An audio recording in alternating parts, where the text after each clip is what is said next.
Une bénédiction de paix et de libération. Que la bénédiction de Dieu le Père, de Dieu le Fils et de Dieu le Saint-Esprit soit avec toi et avec toute ta famille. Que Jésus-Christ soit devant toi, derrière toi, à ta droite et à ta gauche, te protégeant en tout temps. Que son sang te couvre, toi et tous ceux que tu aimes. Aujourd'hui, je déclare une triple bénédiction pour ta vie, de nouveaux commencements, des portes qui s'ouvrent et une santé abondante. Père Céleste, je crois que nous verrons ta gloire se manifester. Nous sommes remplis de foi dans cette prière, confiants que de nouvelles choses viendront, que les opportunités se multiplieront et que la santé atteindra chaque coin de ta maison. C'est pourquoi je déclare que toute maladie ou chose négative qui tente d'affecter ton corps ou ton cœur tombera par terre au nom de Jésus. Que le Seigneur apporte en ce moment une guérison complète pour chaque personne qui croit en lui. Amen. Je vais te lire le psaume 91. Et toi qui es ici avec moi, profite de ce moment pour écrire ce dont tu as besoin en prière, tes idées et tes rêves. Aime cette prière et partage-la avec 7 ou 10 amis. Si c'est ta première fois ici, profite pour t'abonner à la chaîne. Si Dieu a touché ton cœur, viens avec nous au nom de Jésus. Le psaume 91 dit ceci: « Celui qui vit sous la protection de Dieu est en sécurité, car il est notre refuge. » Je dis, le Seigneur est mon espérance, mon lieu sûr, mon Dieu en qui je me confie. Il te délivrera des dangers et des maladies. Avec ses ailes, il te protégera et tu seras en sécurité. Ta protection est forte comme un bouclier. Tu n'as pas besoin de craindre ce qui peut arriver la nuit, ni ce qui peut apparaître le jour, ni les maladies qui surgissent dans l'obscurité, ni les difficultés qui apparaissent à midi. Beaucoup de choses mauvaises peuvent arriver près de toi, mais tu seras en sécurité. Tu verras que les personnes qui font le mal seront vaincues, car tu as choisi le Seigneur comme ta protection. Rien ne t'atteindra, aucune maladie n'entrera dans ta maison. Il enverra ses anges pour prendre soin de toi. Ils te protégeront dans tous tes chemins. Ils te soutiendront pour que tu ne tombes pas. Tu marcheras sur des choses dangereuses et tu seras en sécurité parce que tu aimes le Seigneur. Il te sauvera, te protégera parce que tu le connais vraiment. Quand tu demanderas de l'aide, il t'écoutera. Il sera avec toi dans la difficulté, te délivrera et t'honorera. Il te donnera une vie longue et te montrera le chemin du salut. Père, nous demandons que tu fasses un miracle maintenant, que ta puissance atteigne chaque personne ici, que les maisons, les familles et les enfants soient protégés et bénis. Père, je demande que tu répandes la paix, la santé, la prospérité, la joie et le salut dans chaque foyer. Je me joins à tous ceux qui prient pour leur maison et je prophétise que le salut entrera dans chaque famille pour que tous puissent connaître Jésus. Et comme il est écrit dans ta parole, moi et ma maison, nous servirons le Seigneur. Seigneur, donne de la force à ceux qui sont fatigués et passent par des moments difficiles. Pour tous ceux qui luttent et font face à des problèmes, je demande que tu les fortifies pour qu'ils puissent vaincre au nom de Jésus. Que Dieu bénisse abondamment ta vie et ta famille. Qu'il te donne de la force, de l'onction et une grâce immense au nom de Jésus. Que Dieu prenne soin de toi et de ta maison. Et maintenant, Dieu m'a montré quelque chose d'important. Quelle voix écoutes-tu? Qui parle à ton cœur? Quelle voix guide tes pas? Ton chemin changera en fonction de la voix que tu choisiras d'écouter. Si tu écoutes la voix de Dieu, ta vie sera remplie de bénédictions.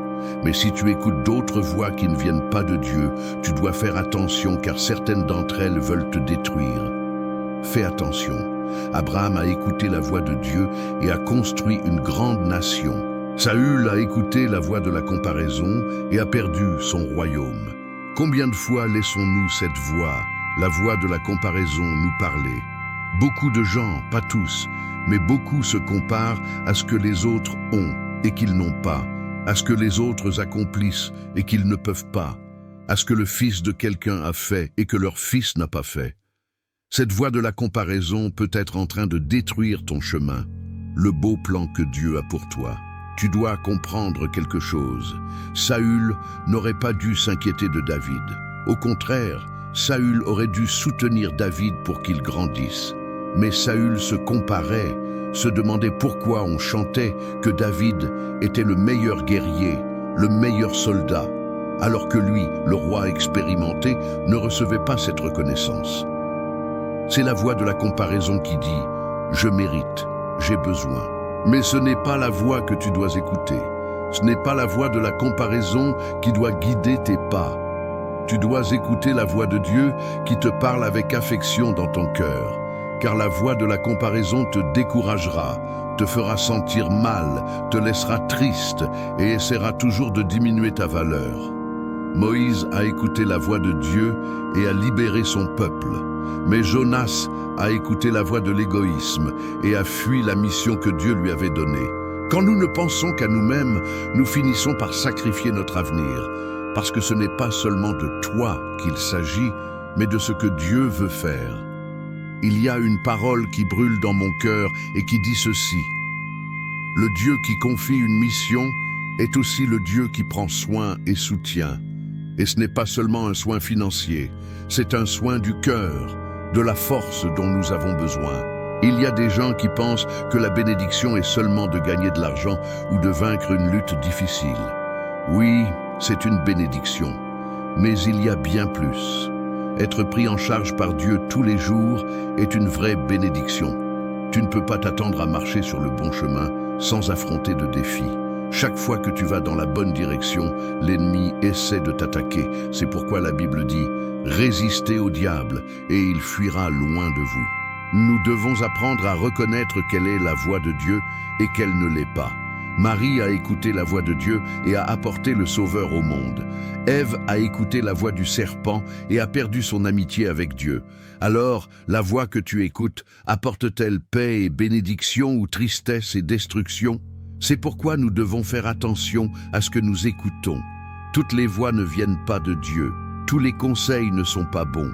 Tous les chemins ne sont pas pour toi. Apprends à choisir. Certaines choses ne viennent pas de Dieu. Mais quand Dieu parle, nous devons embrasser cette parole. Cette parole peut être le secret pour changer ta vie. Suis la voix de Dieu, car quand tu écoutes Dieu, tu trouves bénédiction, faveur et grâce. Amen. Gloire à Dieu. N'oublie pas de mettre un j'aime à cette prière et de la partager avec 7 personnes. Je prophétise que par 7 chemins, tout mal sera vaincu et fuira de toi. Prions. Seigneur Dieu et Père bien-aimé, je place devant toi chaque personne qui prie avec moi maintenant. Touche-les par ta puissance. Que cette triple bénédiction commence maintenant dans cette famille. Je déclare que de nouveaux commencements arrivent, des portes s'ouvrent, des opportunités, de bonnes affaires, des personnes et des relations justes. Je déclare aussi qu'une santé abondante entre dans ce foyer à partir d'aujourd'hui. Au nom de Jésus. Amen. Seigneur, nous te confions tout et affirmons que tu es en contrôle. Notre vie est entre tes mains, notre maison est entre tes mains. Tout ce que nous avons est entre tes mains. Nous te confions notre vie et demandons que tu poses ta main puissante sur nous. Viens avec ta puissance maintenant. Entoure cette personne de ta bonté et de ta miséricorde. Libère-la de tout mal, de tout piège de l'ennemi. Aujourd'hui, je déclare un nouveau temps pour cette personne. Je reprends et annule toute attaque spirituelle, tout poids ou tristesse. Que tout soit enlevé maintenant par le pouvoir de Jésus-Christ. Seigneur, visite tes enfants, visite cette maison, visite cette famille. Touche-les par ta puissance. Fais bouger le surnaturel dans la vie de cette personne. Que tout ce qui s'est levé contre elle, méchanceté, envie, tristesse, tombe par terre maintenant au nom de Jésus. Je déclare la fin de toute peste, de toute parole mauvaise, de toute envie et négativité. Je déclare paix, santé, prospérité, nouveau commencement et nouvelles portes. Père, pour cette personne qui demande de l'aide financière, pour celle qui a besoin d'une solution, je déclare que des portes s'ouvrent et qu'il y a des réponses pour sa vie. Je veux dire que des personnes se souviendront de toi et au nom de Jésus, tu seras guidé par Dieu dans tous tes pas. Au nom de Jésus-Christ, reçois le toucher de Dieu, reçois la bénédiction surnaturelle. Je bénis ta vie, je bénis ton foyer et déclare que la main du Seigneur est sur toi. La main du Seigneur est sur ta maison. Toute angoisse, Toute attaque venue pour te faire renoncer ne prévaudra pas. Aujourd'hui, je déclare un temps de vie nouvelle. Dieu remplira ta bouche de rire, de joie et de bonnes nouvelles au nom de Jésus-Christ, notre Seigneur et Sauveur bien-aimé. Amen et Amen. Maintenant, répète après moi. Dieu remplira ma bouche de joie. Écris-la. Dieu remplira ma bouche de joie. Ne murmure pas, car nous allons voir la gloire de Dieu. Amen. Gloire à Dieu. Que le Seigneur te bénisse, te remplisse de paix et de prospérité. Qu'il te garde, te protège et te libère de tout mal. Au nom de Jésus, n'oublie pas de partager avec 7 personnes. Je prophétise que par 7 chemins, tout mal sera vaincu. Que la bénédiction vienne. Amen et Amen. Que la bénédiction vienne. Et que cette bénédiction ne trouve pas une âme fermée ou distraite par les mauvaises voies, mais un cœur attentif à la mélodie du ciel. Nous avons été couverts, entourés et déclarés protégés. Nous avons prié pour le nouveau, pour la guérison, pour des portes ouvertes. Nous avons crié pour la libération et pour l'intervention surnaturelle de Dieu dans toutes les zones. Et à la fin, on nous rappelle quelque chose de fondamental, l'importance critique de la voix que nous choisissons d'écouter en approfondissant le discernement. Quelle voix écoutes-tu? Cette question résonne avec une vérité éternelle. Ton chemin changera en fonction de la voix que tu choisiras d'écouter. C'est une vérité aussi simple que profonde.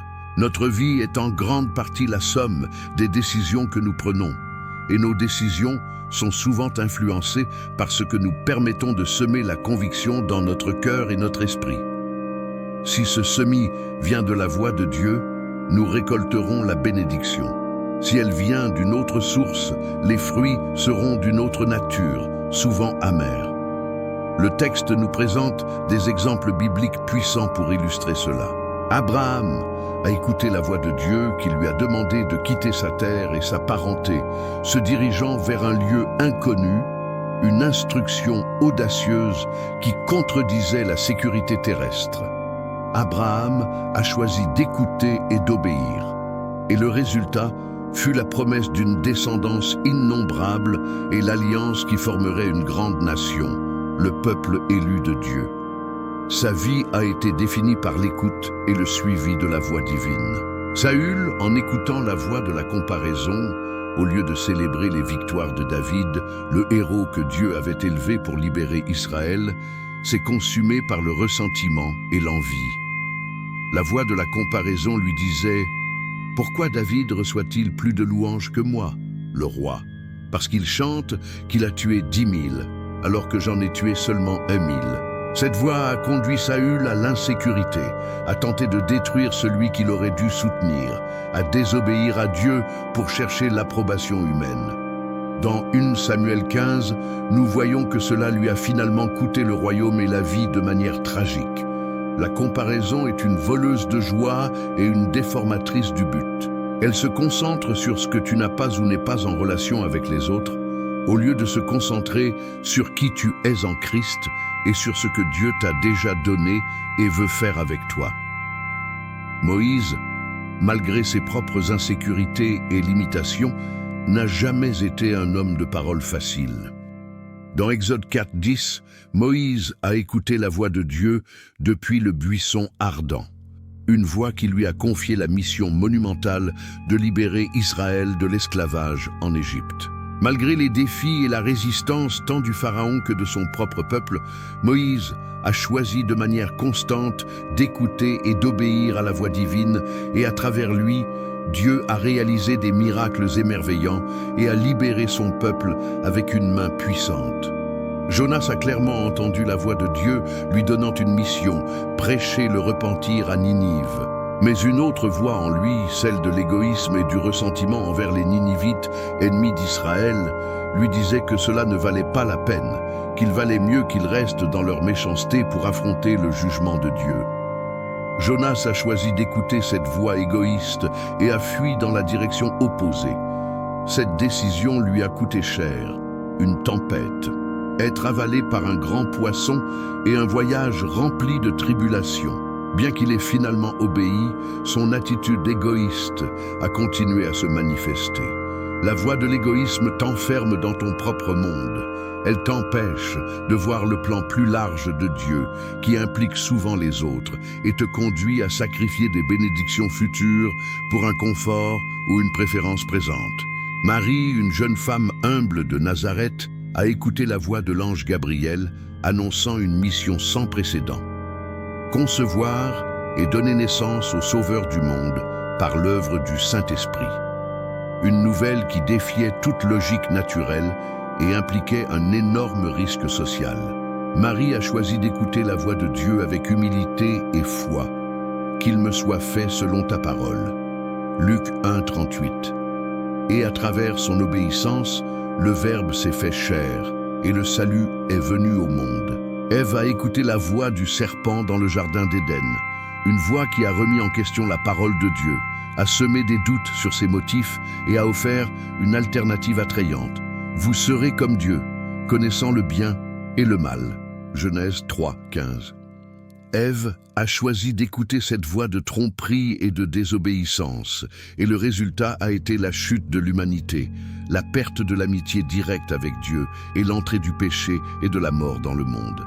Ces exemples bibliques ne sont pas seulement des histoires anciennes, ce sont des miroirs qui reflètent les voix qui se disputent notre attention aujourd'hui. La voix de Dieu te guidera toujours vers son but, vers l'obéissance, vers la vie, la paix et l'espérance. Les autres voix de l'ennemi, du monde, de notre nature pécheresse, de l'orgueil, de l'égoïsme, de la peur, du doute et de la comparaison te mèneront toujours au découragement, à la confusion, à l'éloignement de Dieu, à la destruction des relations et à la perte de la joie. Faire taire la voix de la comparaison et de l'égoïsme nécessite un acte délibéré de foi. Reconnaître la source, identifier la comparaison comme un outil de l'ennemi pour voler ta joie et te distraire de ton propre chemin. Concentre-toi sur Christ. Rappelle-toi que ta valeur et ton identité ne sont pas basées sur tes réalisations ou possessions en comparaison avec les autres, mais sur le fait que tu es aimé inconditionnellement par Dieu, racheté par le sang de Jésus et possède des dons et un but unique donné par lui. Pratique la gratitude. Concentre-toi sur le fait de remercier pour ce que tu as déjà et pour qui tu es en Christ. La gratitude est un antidote puissant contre la comparaison. Célèbre les autres. L'exemple de Saül montre que la comparaison t'empêche de célébrer les succès des autres. Choisis activement de te réjouir avec ceux qui se réjouissent. Bénir les autres brise le pouvoir de l'envie et de la comparaison dans ta propre vie. La voix de l'égoïsme, exemplifiée par Jonas, dit que tes besoins, désirs et conforts sont les plus importants. Elle t'empêche de voir le tableau général de ce que Dieu fait dans le monde et comment il veut t'utiliser dans ce plan. Elle te convainc que servir Dieu est un sacrifice qui te prive de quelque chose au lieu d'être un investissement qui t'apporte plénitude et but éternel. Faire taire cette voix nécessite un changement de perspective. Remette ta volonté, soumets tes plans et désirs à Dieu en confiant que sa volonté est bonne, agréable et parfaite pour toi. Romains 12, 2. Cherche le but de Dieu. Médite sur la parole pour comprendre le cœur de Dieu pour le monde et comment il t'appelle à participer à sa mission. Sers les autres. Le service désintéressé rompt le cycle de l'égoïsme. En te concentrant sur les besoins des autres, tes propres préoccupations tendent à diminuer en proportion. Confie en la providence de Dieu.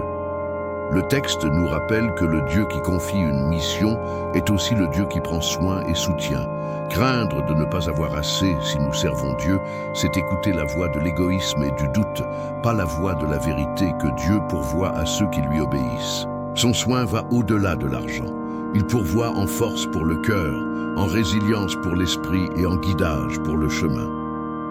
La voix de Dieu, comme le dit le texte, apporte soit la paix et la bénédiction, soit la tristesse et la destruction. C'est une épreuve clé pour le discernement. La voix que tu écoutes, qu'elle soit externe ou interne, te mène-t-elle à la paix, l'espérance, la foi, l'amour et l'édification? Où te mène-t-elle à l'anxiété, la peur, le doute, le ressentiment, la critique et le découragement? Toutes les voies ne sont pas de Dieu, tous les conseils ne sont pas bons, tous les chemins ne sont pas pour toi. C'est à la fois libérateur et défiant.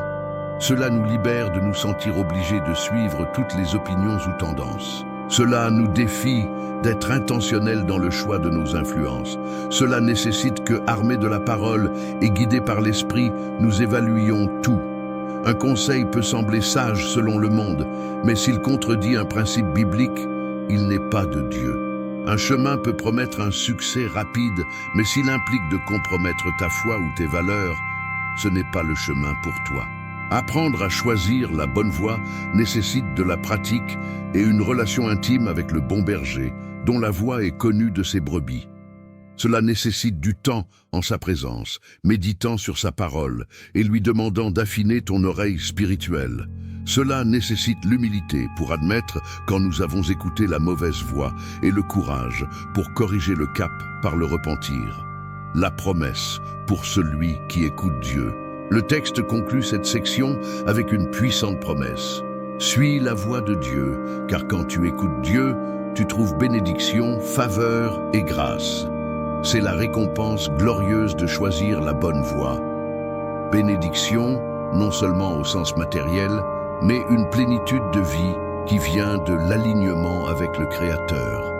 Faveur, une ouverture surnaturelle de portes, trouver grâce devant les personnes et voir la main de Dieu agir en ta faveur dans des circonstances inattendues.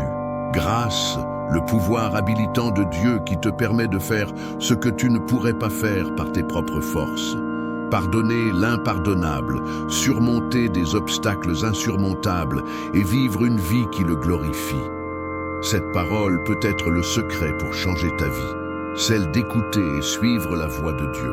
Ce n'est pas un raccourci magique, mais le fondement d'une relation profonde et transformatrice avec lui.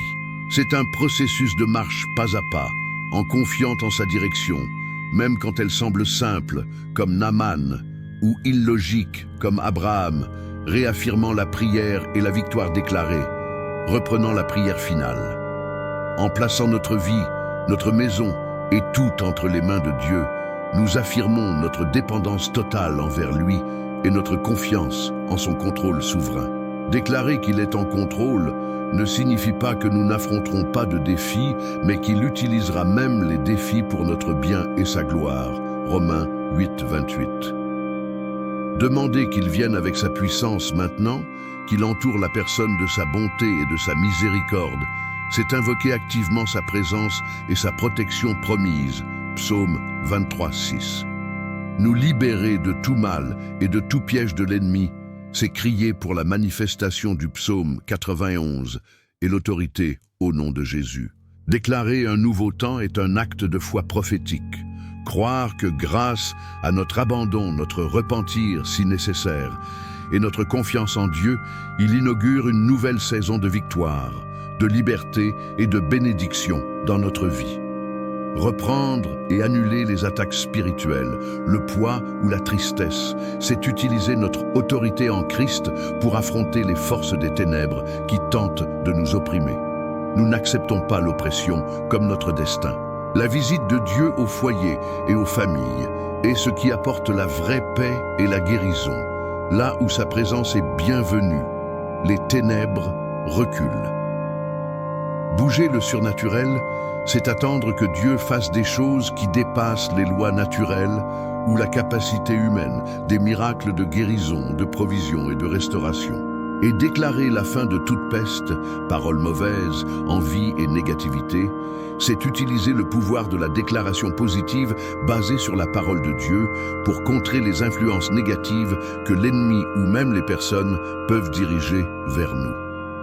Et en contraste, déclarer paix, santé, prospérité, nouveaux commencements et nouvelles portes, c'est semer des graines de foi que nous espérons voir germer.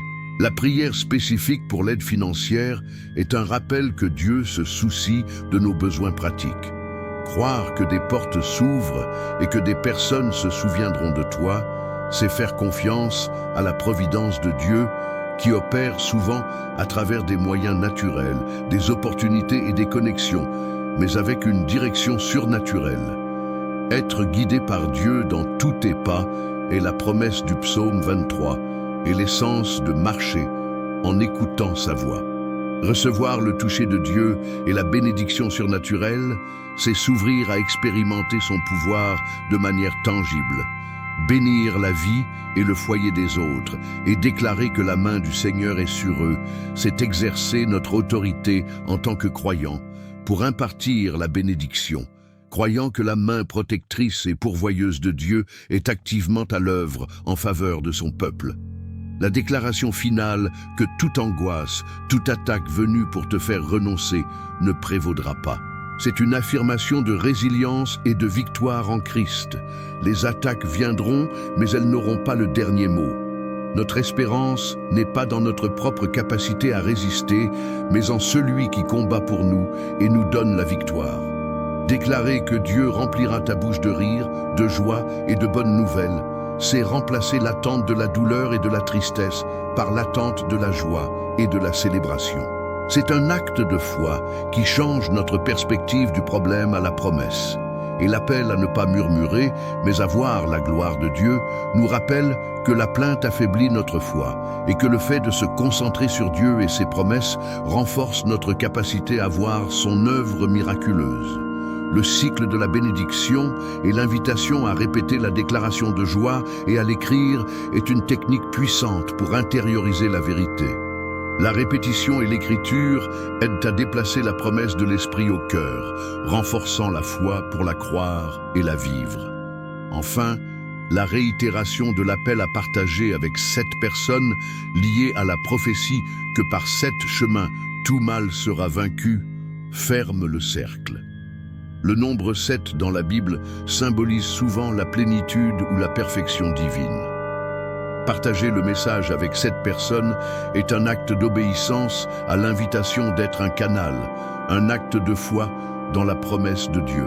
Et la prophétie associée suggère que cette obéissance déclenchera une victoire complète et multiforme sur les forces du mal dans ta vie. C'est comme faire ces 7 pas d'obéissance qui déclenchent la purification et la victoire. En partageant, tu ne bénis pas seulement les autres en leur transmettant un message d'espoir, mais tu actives aussi des principes spirituels de donner et recevoir, de semer et récolter. Tu sors de l'égoïsme comme Jonas et tu entres dans le but plus grand de Dieu. Tu utilises ton influence pour le bien, en t'alignant avec le cœur de Dieu, qui désire que tous connaissent son amour et son pouvoir libérateur. Tu permets que le fleuve de la vie de Christ coule à travers toi, gardant ton âme fraîche et vibrante.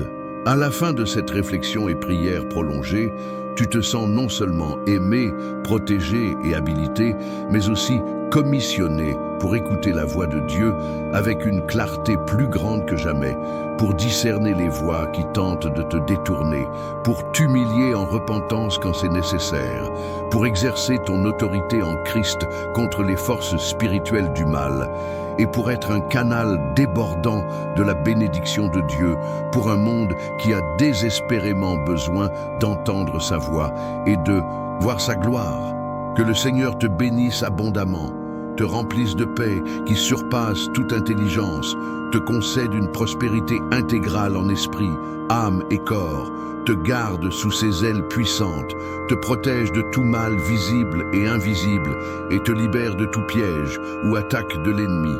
Qu'il remplisse ta bouche de rire, ton cœur de joie inébranlable et ta vie de ces bonnes nouvelles. Au nom puissant de Jésus-Christ, notre Seigneur, Sauveur et Roi. Amen et Amen. Que la bénédiction de Dieu déborde dans ta vie et à travers elle.